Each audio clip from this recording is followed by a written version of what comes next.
下先。拉埋嚟，係。淨係將個手踭同埋呢一點，係。背脊中間呢一點係。收到最緊，跟住放開，係。收到最緊，跟住放開。係。咁佢注意嘅就係你做咧，其實 OK 㗎啦。我俾一個好重嘅重量，你冇試過咁做啊嘛，所以難嘅。咁但係你只需要做到嘅就係唔好將個手踭抹到嚟呢一個位，但係呢個位咧你用緊呢一度。係。今日唔係練呢度，今日係練背闊肌。係。背闊肌就係呢一度呢一塊。係。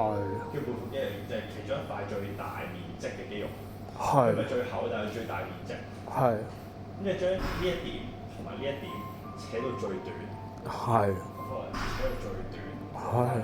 咁盡量呢一邊咧，即係你叫我咁做咧，其實係做到一邊彈，但係唔係話你今日同你講完，你即刻就會識咯。但係向住呢個方向慢慢嚟。係。咁你可以做好啲嘅就係將手踭收窄先。嗯。OK。